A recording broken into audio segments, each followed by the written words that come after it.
In the ongoing drama of evolution, species come and go. They live, they compete, they die out. Extinction is the termination of a species. We can think of a species having a birth date, it lives for a while, it goes extinct and it dies out. 95 to 99% of all species that have ever been on the planet have gone extinct. On average, a species dies out after 4 million years of existence. It could take less time, it could take much more. But it's all part of the normal process of extinction. Always there, always happening. Conditions change. A new predator arises. Perhaps the climate changes. Perhaps a mountain range suddenly appears geologically. Through those processes, this particular species is no longer able to live. It dies out. The extinction of species that can't adapt or compete creates opportunities for new species, new forms of life, in an endless cycle. So evolution and extinction are in balance. But what happens when a planet-wide catastrophe kills off many species in a great mass extinction?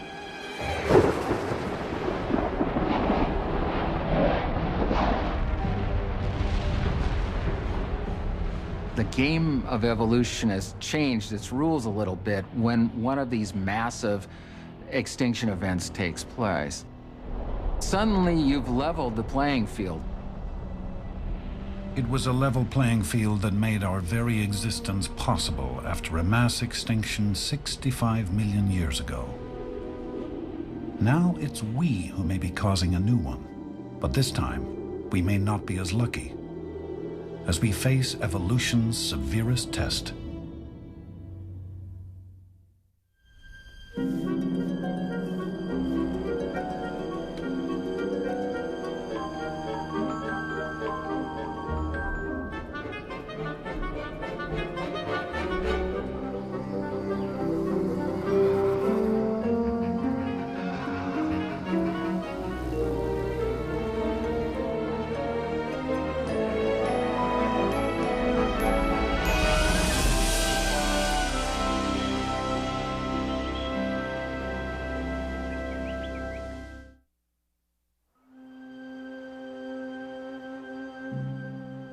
Five times in the past 500 million years, a mass extinction wiped out most of the species alive at the time.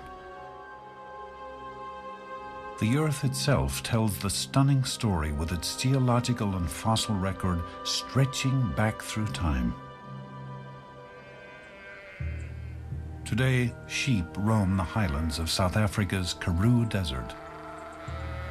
But 250 million years ago, the Karoo played host to creatures we can barely imagine. It was their world, and then they were gone. Geologist Peter Ward is here to study the secrets of history's greatest mass extinction, which swept those creatures away. It's a challenge that anyone would find daunting. In late 1999, I spent 3 weeks camping in a tent next to an old abandoned farmhouse. And behind this farmhouse, I wandered the grounds and found this beautiful old graveyard. One of the tombstones had a husband and his wife. There were 2 sons off to the right. The dates on the tombstones range from 1892, I believe, to about 1897. The mother was the first to go, and the youngest son, who was only 42 years old at the time, was the last to go in 1897. All die out in this 5-year time span. There's a tragedy that has happened here, yet we have so little record of it. Looking at the epitaph, Neem dan vry my stof oor aarde, translated into English, that is, take my ashes and set them free, O earth. So 100 years, these people are just wiped off the face of the earth. Absolutely. And we have no idea what killed them. Yes. And if that's the case, how am I going to figure out what killed animals that lived in those hills, the fossils of which we have from 250 million years ago? 250 million years ago marks the end of the geological time period called the Permian. It's the rocks of the Permian that give Peter Ward his first clues. These types of layered rocks often have fossils. In fact, here in the Karoo, we find within these green layered rocks lots of fossils of two types. We find skeletons, and we find the remains of activity of animals. Some animals burrow. They make little tunnels in the strata.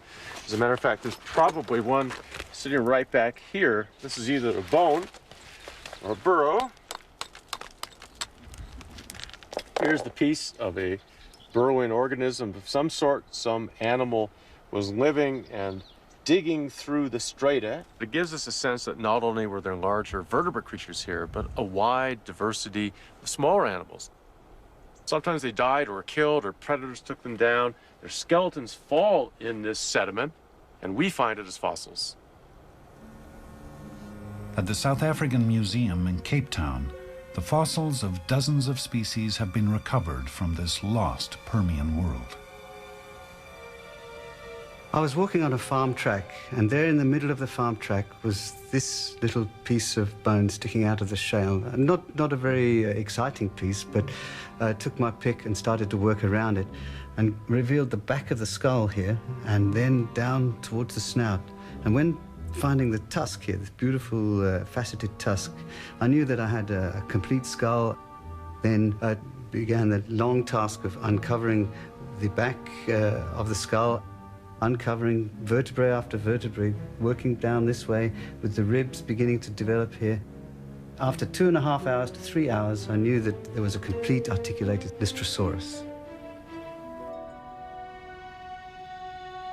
Lystrosaurs were the Permian's most common plant eaters. Gorgons, ferocious predators up to 10 feet long, ruled the plains. Then suddenly the Permian ended. The rock record reveals a cataclysmic change at the threshold of the next geological period, the Triassic. We geologists can climb through time. I'm going to climb about 50 feet up through here. I'll go through 2,000 to 5,000 years of time when I do it. This is the very last layer of the Permian. As soon as I climb above this, I'm now in the Triassic.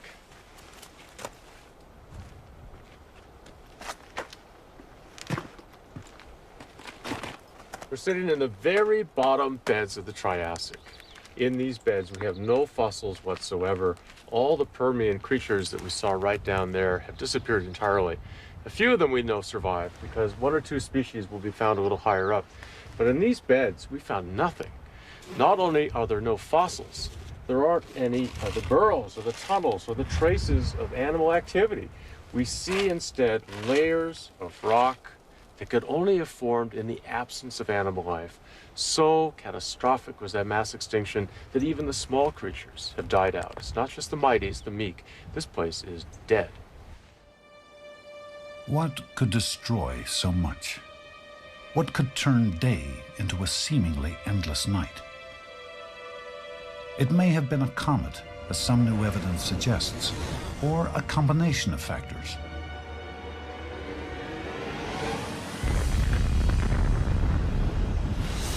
Sea levels dropped. There was a dramatic rise in global temperature. Volcanoes erupted, depositing 1 million cubic kilometers of lava. The atmosphere changed as the level of carbon dioxide increased. Ecosystems around the world were ravaged.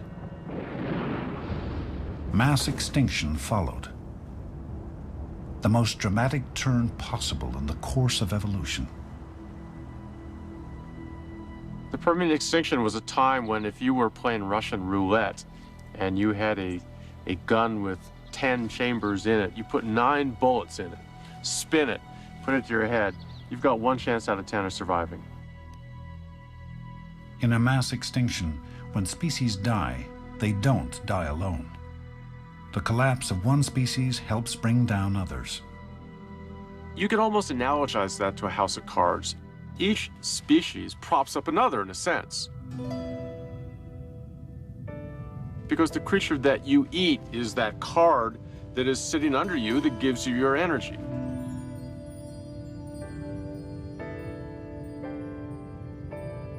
Now let's pretend that we start kicking out card after card after card, and that's what a mass extinction does, isn't it? It starts knocking out a species here, knocks out a species there, but pretty soon, lots of species are gone.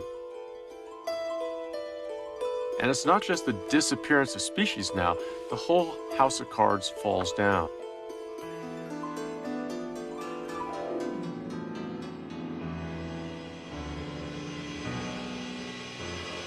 You start really snowballing in this effect, and that's really what a mass extinction is.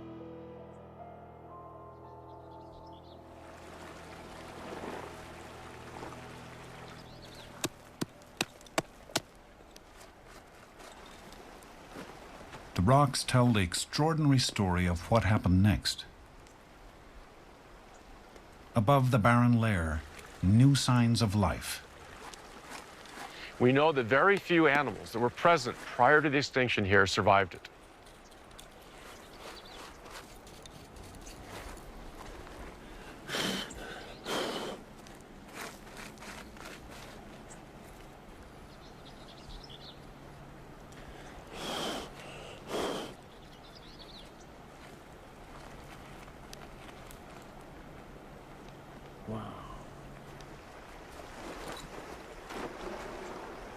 I just found a carnivorous mammal-like reptile in strata that we have just above the mass extinction.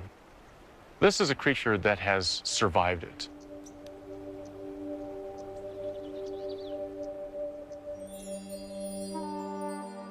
The mammal-like reptiles looked like crosses between dogs and lizards.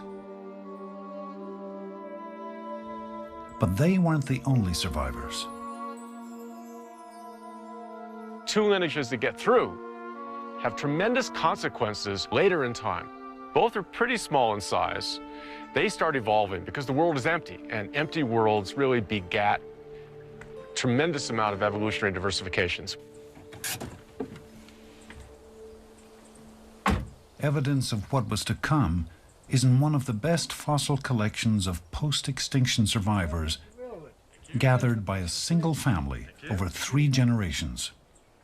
Of all the skulls in this museum, this is my favorite. This creature leads to the dinosaurs. At the same time that it exists in the earliest Triassic period, right after the mass extinction, we find a second small carnivore, very different. This little skull is the species that leads to us.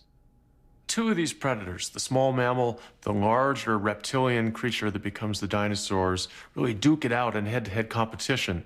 In the Triassic period, there's a clear winner, the dinosaurs. It took around 20 million years for the first dinosaurs to evolve, on their way to the giant creatures we think of today.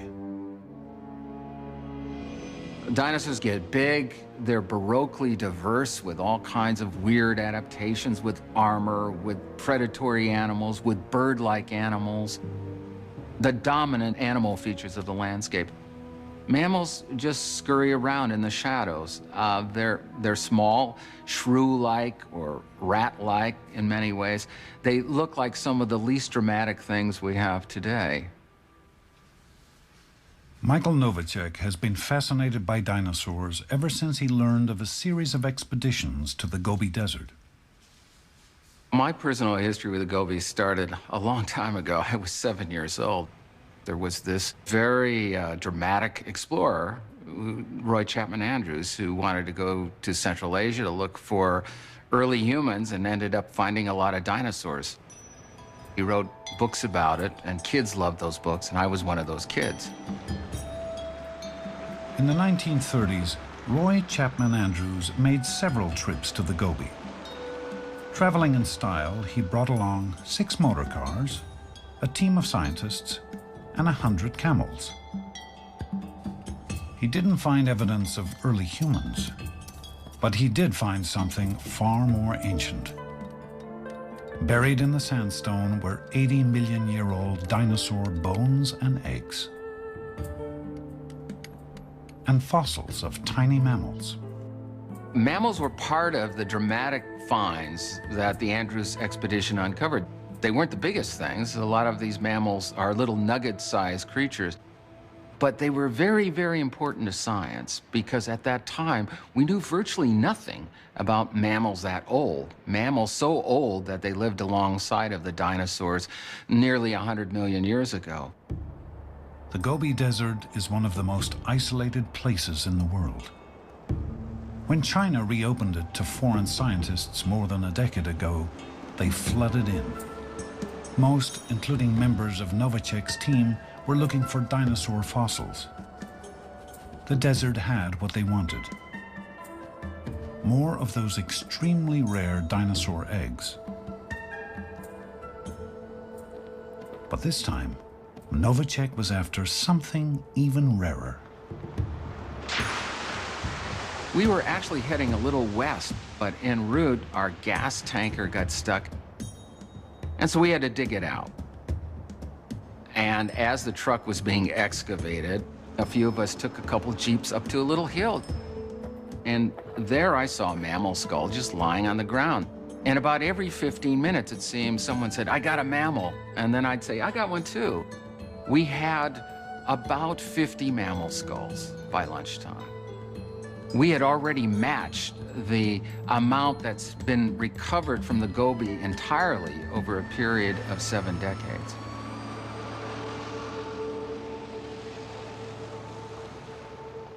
This is about as big as they get. This is the skull, and you can see the front teeth here. It's really no larger than a squirrel, or what we would call a small mammal today. It contrasts dramatically with some of the smaller skulls.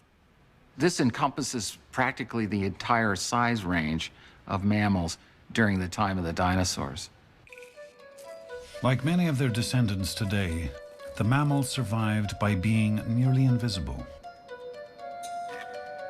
They were nocturnal. They scavenged. They reproduced quickly. Mammals are beginning to get better developed brains. The eyes are becoming larger. And even in the skeleton behind the skull, we see a number of very interesting transitional features. In the pelvic region, there's evidence of splint-like bones that suggest support for the abdominal cavity. And this probably supported a pouch, very much like living marsupials, like opossums and kangaroos. A transition between a more primitive egg-laying behavior and a more advanced behavior or more advanced reproduction that we see in today's placental mammals like us. But mammals remained second-class citizens in a world where dinosaurs ruled, until the inconceivable happened again, 65 million years ago.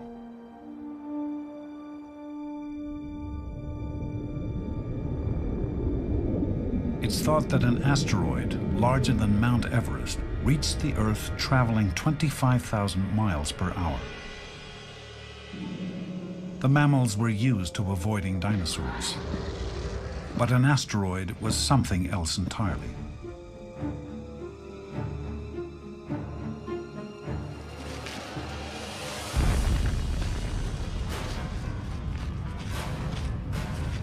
Known as the KT event, the impact changed the face of life on Earth.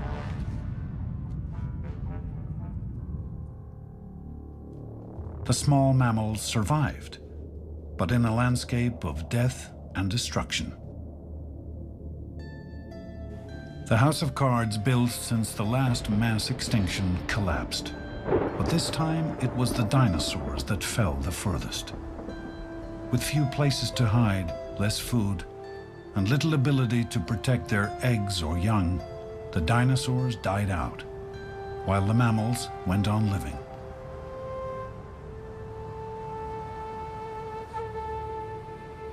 Mammals that survive this event stay small, maybe for a couple million years. They start to get slightly larger and diversify. We have a sort of a lag effect with this KT event, a recovery of perhaps the ecosystem, and then the mammals really take off. Mass extinction had provided an unexpected opportunity.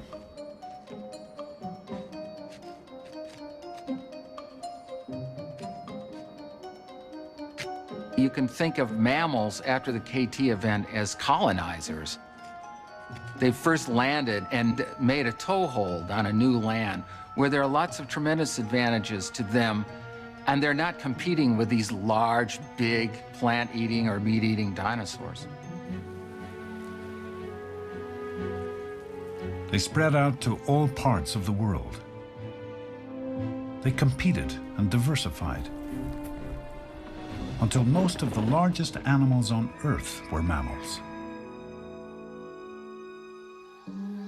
About 35 million years ago, mammal evolution produced the first true monkeys and apes from earlier, smaller primates. Then, generation after generation, the process of adaptation and change, of evolution, continued. Around 5 to 6 million years ago in Africa, the first human-like primates emerged. Some of their descendants would play an unprecedented role in evolution's future. They left their bones on the valley floor, in caves and on lake beds. They began to walk upright. They left their footprints in volcanic ash that hardened. One lineage branched. Some species went extinct, while others evolved into the ancestors of modern humans.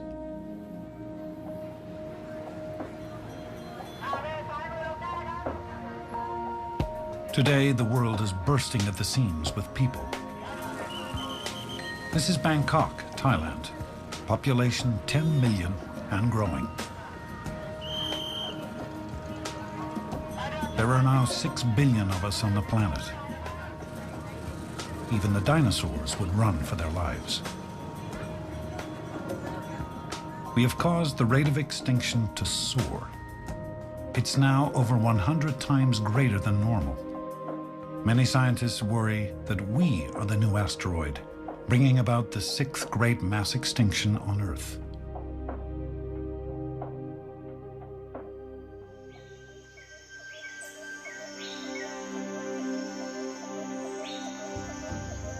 This is Kenkajaan National Park.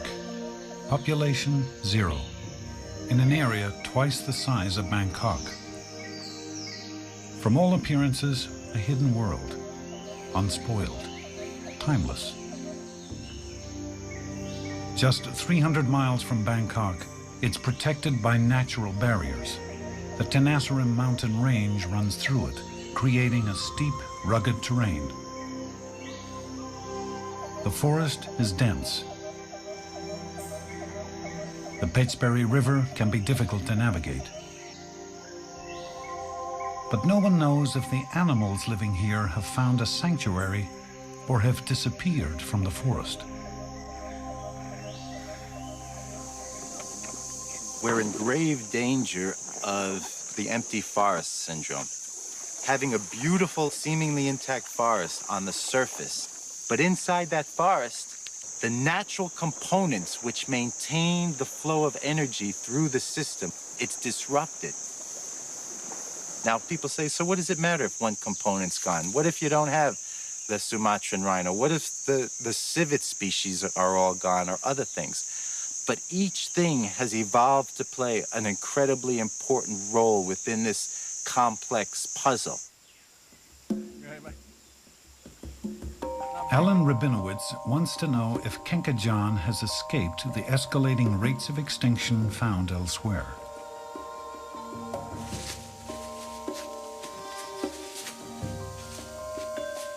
So he and his colleague, Tony Lynham, collect data on the actual number of animals living in the park, especially the carnivores.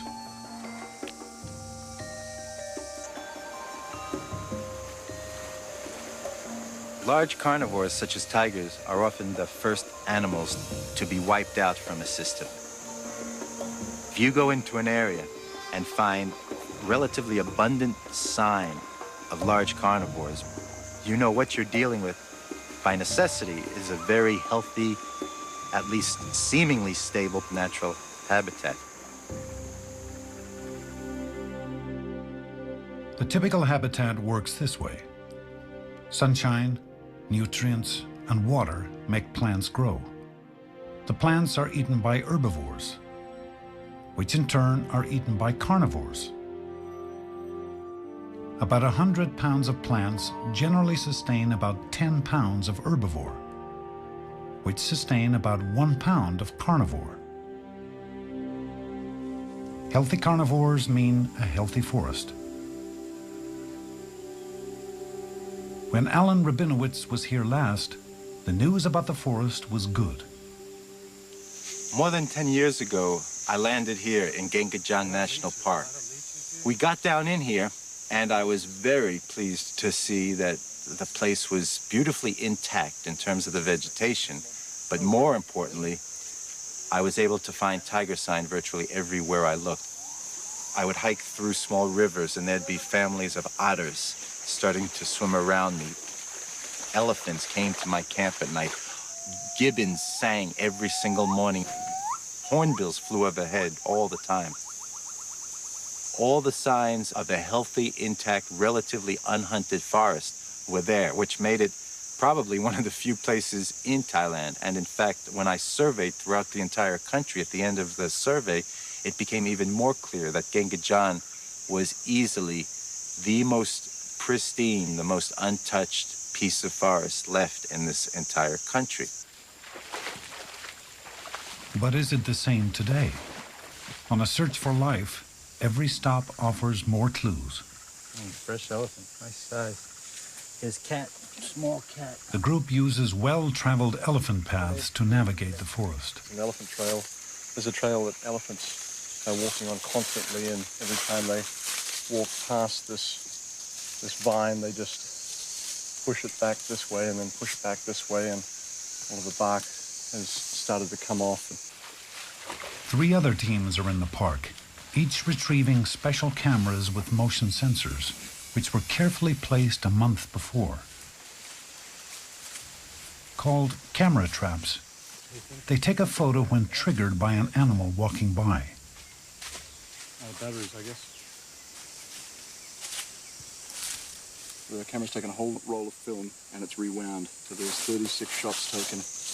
What the camera traps will help us do is start wrapping some numbers around these things, helping us quantify. It's one thing to say, boy, sign of tiger is everywhere. It's another to say, just on this one survey, we have taken pictures of a minimum of X numbers of tigers. The cameras serve as an unseen observer. In one day, a camera trap can catch more tigers on film than Rabinowitz's team could see in months. I'd say tonight camp here, tomorrow morning go down the stream and check out this area and check out what we've got in terms of So that's where you think we might have Siamese crocodile? Yeah. That would be neat. That'd be something else. The Siamese crocodile is a species that 30 years ago lived throughout the tropical forests of Asia. But they have been relentlessly hunted for their skins. Not a single one has been seen in over a decade.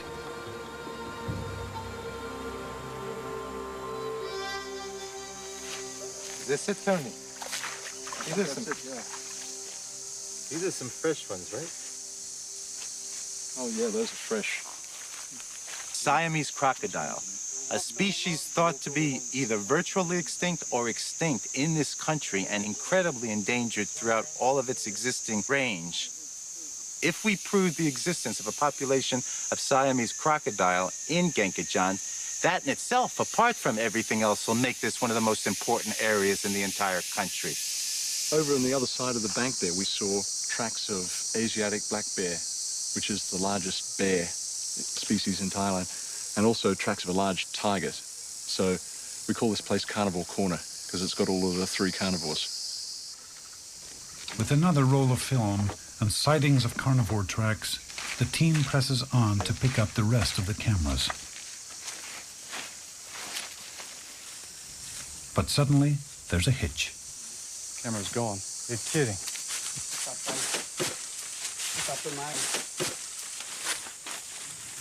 The camera's gone. Who the hell is this? Somebody stole it. Damn it, somebody stole it.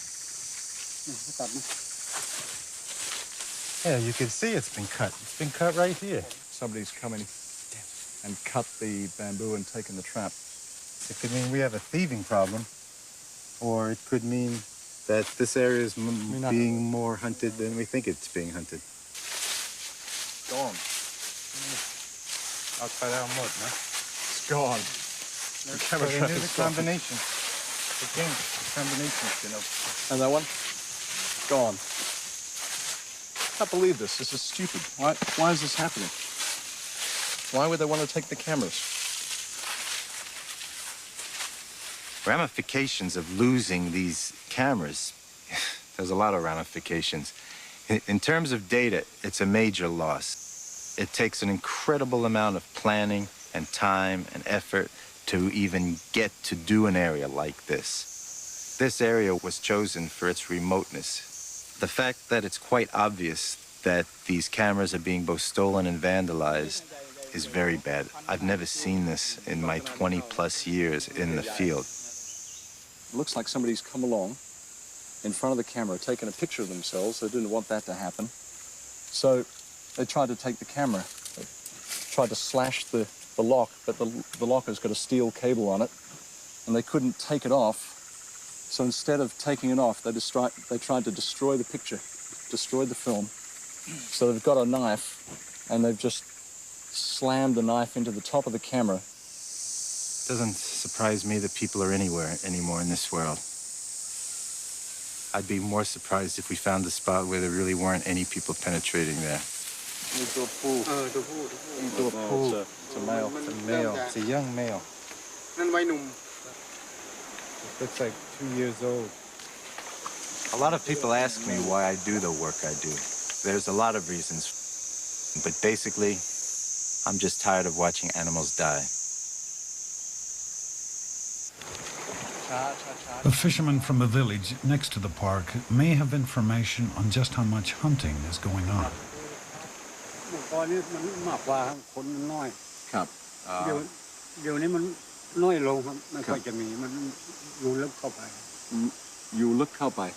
So now there are fewer tigers than before because there are more people here, and the tigers are found further into the forest. Ask him about snares.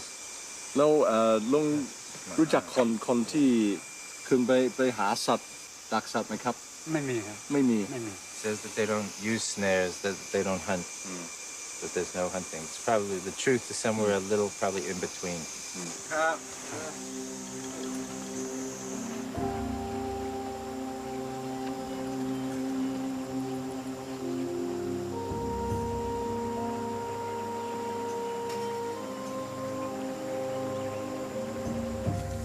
Rabinowitz's team has retrieved only 3 cameras out of 10. The expedition could be a failure unless the other teams have better luck. The journey ends at the village of Bongluk, a settlement of 70 families near the park border. If there's anything more to learn, the local headman will know it. Ask him if he's ever seen this animal. Does he know what this animal is? นะครับรู้จักค่อยมีไหมครับที่ ตะกอนนี่มี ตะกอนนี่มี ตะกอนนี่มีแล้วเลยไอ้พวกพราหมณ์หลายคนหลายพรานนี่เขาไล่ไปไล่มายีไปยีมาหมดเชื่อเลย Oh, okay. So there used to be rhinos here, but hunters have wiped them out. ฟ้าพม่านู่นน่ะ ฝั่งพม่า ครับแต่เขาชื่อ ได้ข่าว เขาบอกว่า There's no doubt that the major cause of extinction on a global level is human-related. Everything from clear-cutting forests to removing intact habitats to just desecrating them, changing them. Habitat destruction is now the #1 cause of extinction. People spreading out, or just trying to survive in a world where most of the habitable land is already occupied. There's nothing to do now but wait to hear from the other teams and hope for the best.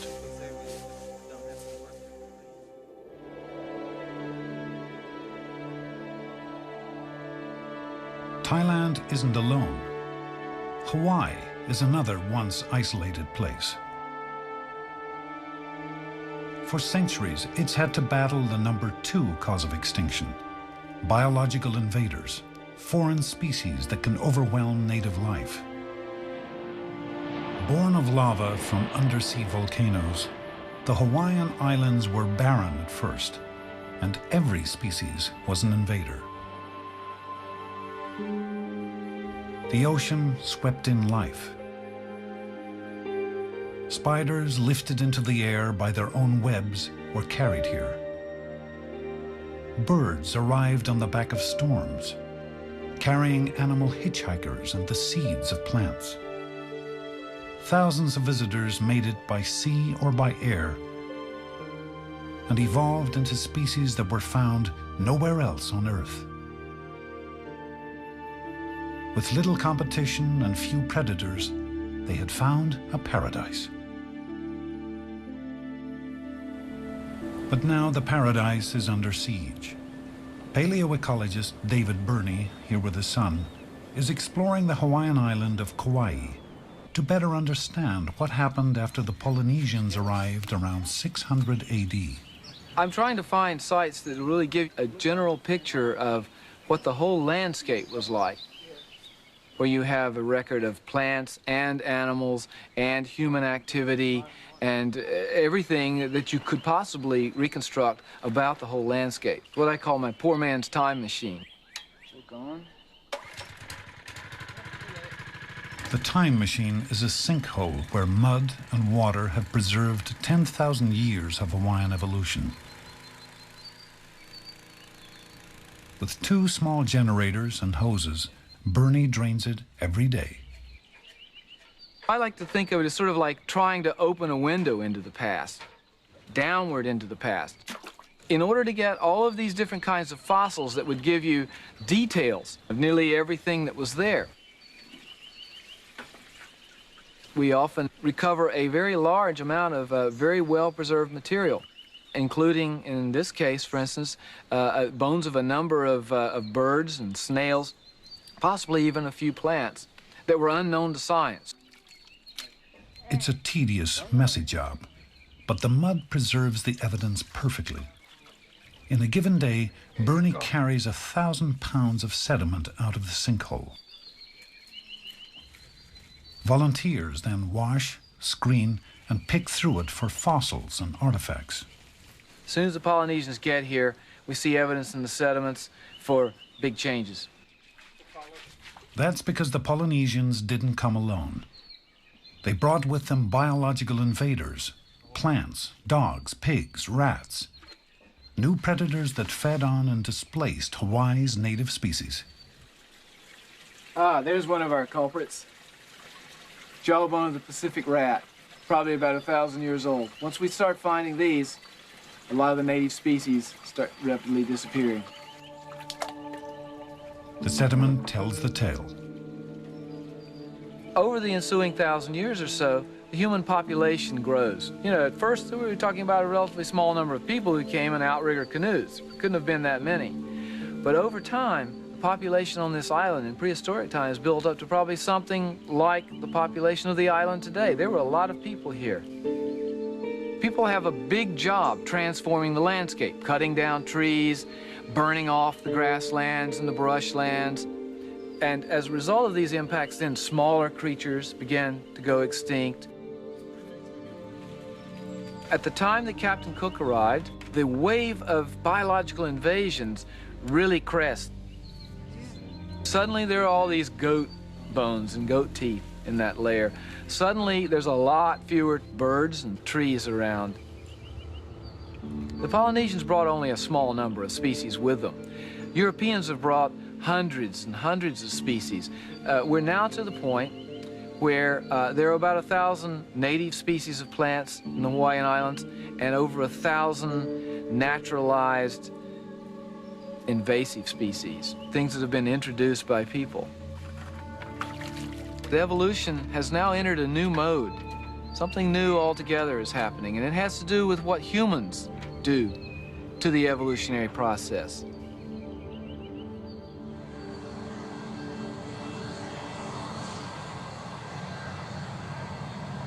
The invasion of Hawaii is a microcosm of what's happening throughout the world today.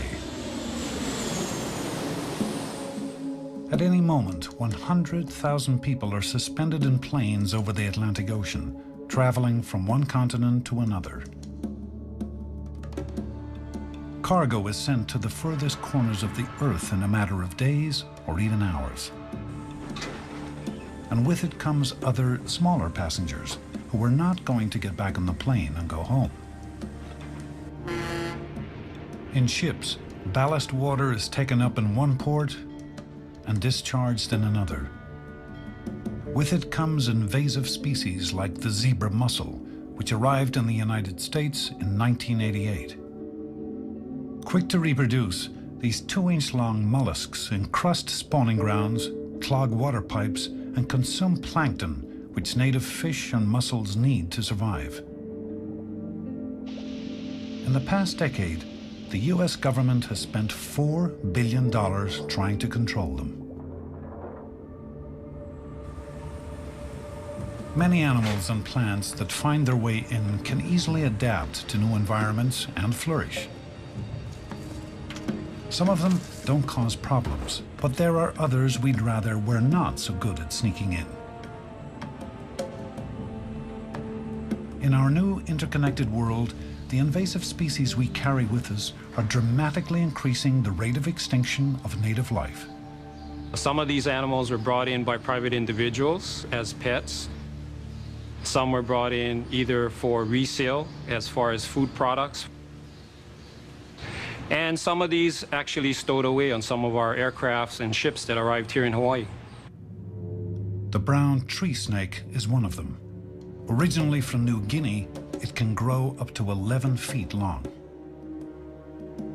During World War II, the snakes began to climb the landing gear of planes and curl up in the wheel housings, or hitchhike rides on cargo ships. When they arrived in Guam, the snakes would slither off and head for the jungle.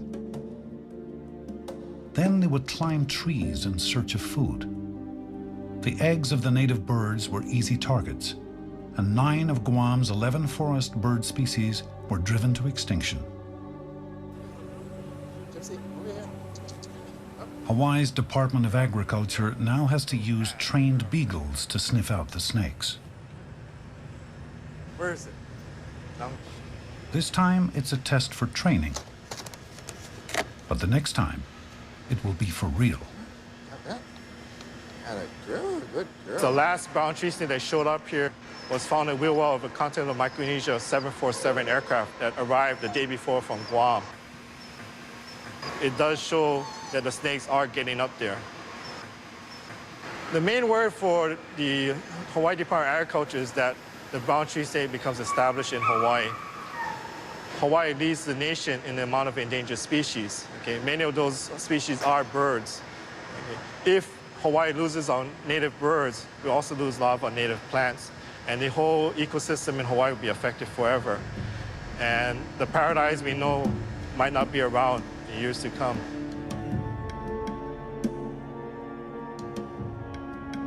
My suspicion is that of all the things that we've done to the planet so far, whether it's climate change, things we've done to the atmosphere, things we've done to the water, pollution problems, all of those are bad things. But I think, as it stands right now at least, that the thing we've done, which will be most visible in the fossil record in 1 million years, is going to be these biological invasions.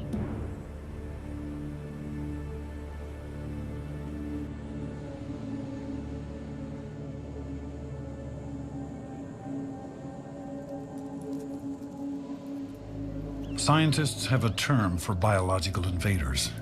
They call them weed species.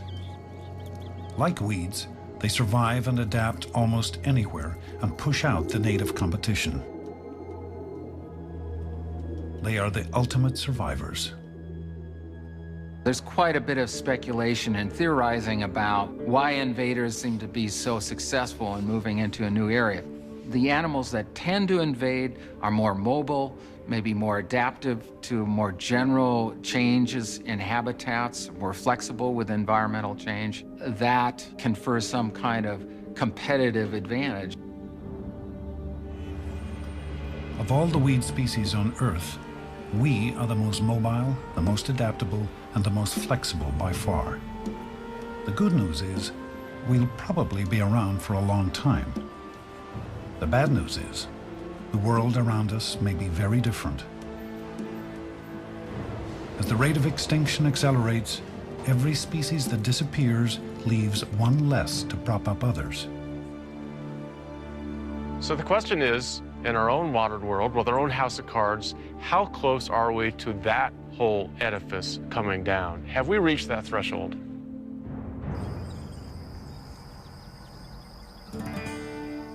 This is the Great Plains state of North Dakota, farm country. It's where one of the battles against human-caused extinction is being fought, only this time by pitting two biological invaders against each other. The enemy here is a weed called leafy spurge. So well adapted and tenacious, it threatens to kill off native grasses. It's already spread across 1 million acres. A century ago, pioneers accidentally brought it with them in bags of seed. Now the settlers' descendants are faced with the consequences. The leafy spurge limits the number of cattle that I can put in a pasture. I mean, they'll eat the grass that's in there, but if it's infested with leafy spurge, they just won't touch it. There's a milky substance to it, and it's pretty bitter. They don't like it. Cy Kittleson's great-grandfather homesteaded the land. Today, Cy and his father own 4,000 acres. The weed covers over 1/3 of their ranch. They have tried spraying it with a weed killer, but leafy spurge is not easily beaten. I look at it as cancer to the land, and it makes the land just totally useless.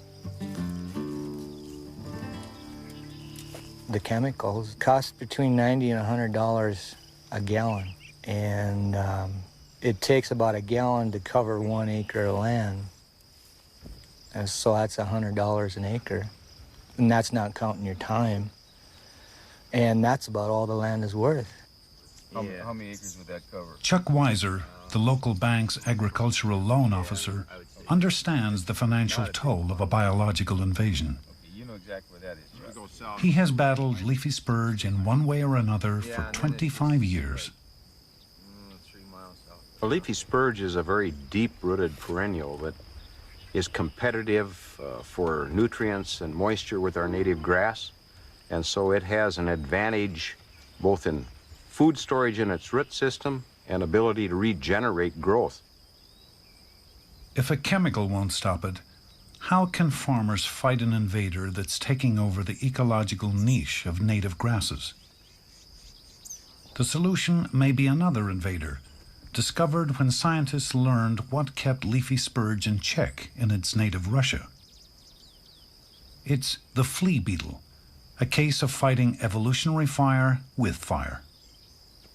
Flea beetles feed on the roots and in the crown of the plant and bore holes allowing molds to get in. They deplete the food reserve in the root, and so they're just kind of beating it up so it's weaker and weaker and eventually does not produce any top growth. Flea beetles were first brought to Ward County in 1984. Each summer, teams harvest beetles and move them to infested areas. The beetles reproduce so rapidly that a release of 100 in 1 year yields a harvest of 2 million the next.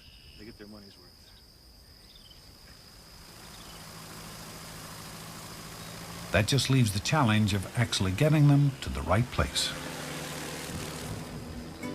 We found that on the large infestations of spurge in really rough country that's hard to get into, we can put out more beetles faster using a light airplane than any other method.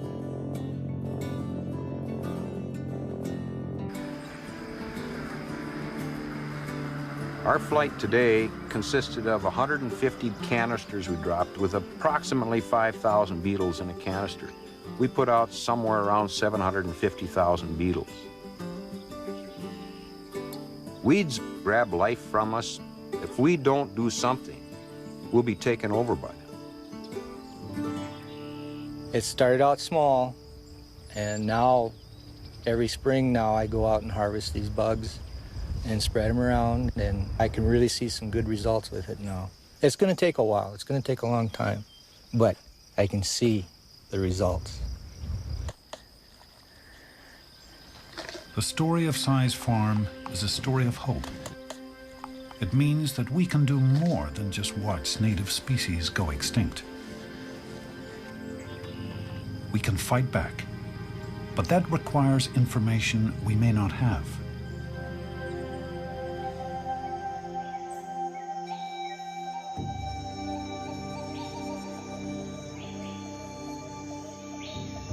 In Thailand, the research expedition is still waiting for the data it needs.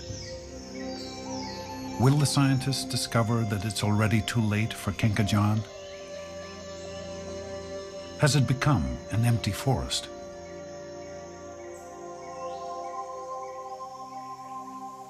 The other teams have collected all their cameras without trouble. 33 rolls of film in all. Oh, look at this. What you got here? That's a That beauty. was But I got a probably- better one for you. Look at this. Wow. Now that's a nice picture. Tiger What we got and here? leopard. Another leopard. Another tiger. There we go. Holy cow. Look at that. I'm Oh, assuming look. this is sambar deer. That's a nice That's a tiger. really nice Well, that's tiger. a nice shot. Now, this is really interesting. Poachers or local people or something, rather. This is the We got Peppery the- River. This is the second route. This is This the is- one where I walked up 10 years Yeah, ago? yeah. That one? That That. is some area. Look at this tapir. Tapir, yeah. Whew. Look at that. We've got great. Look at this. Siamese crocodile. Oh, there it is. Look at that. Crocodile. This is the first recent photo of Siamese crocodile in Thailand.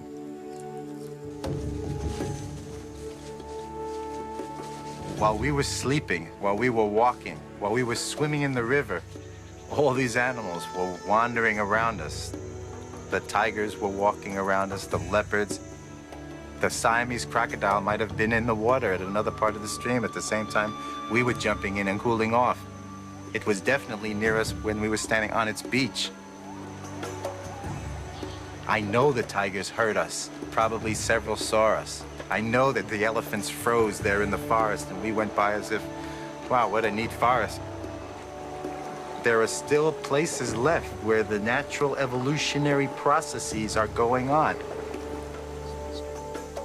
Most of my career involves documenting species on the verge of extinction.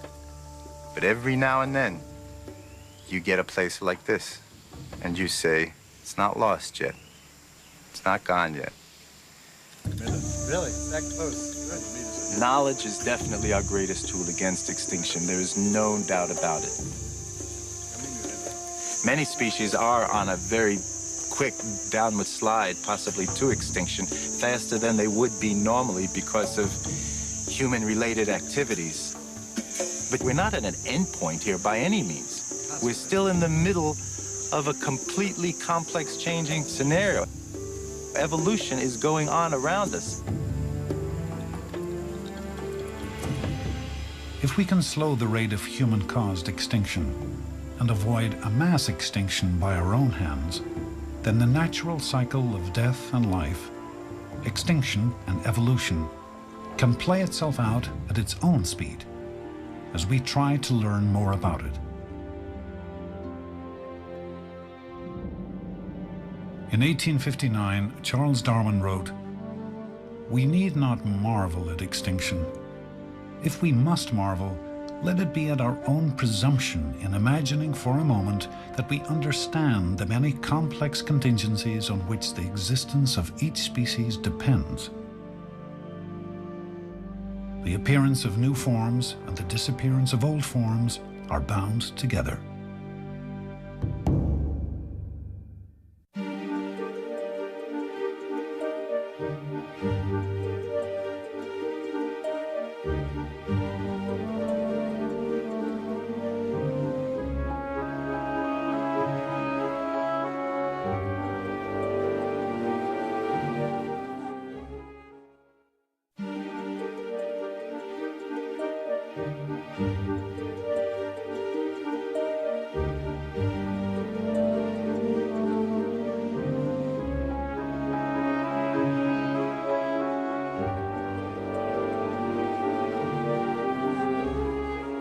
Continue the journey into where we're from and where we're going at the Evolution website. Visit www.pbs.org.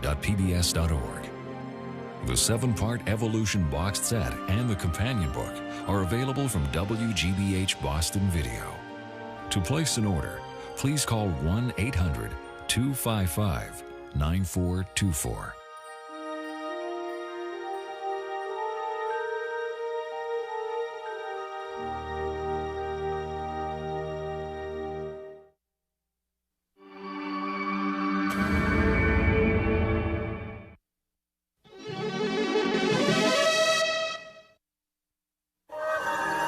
This is PBS.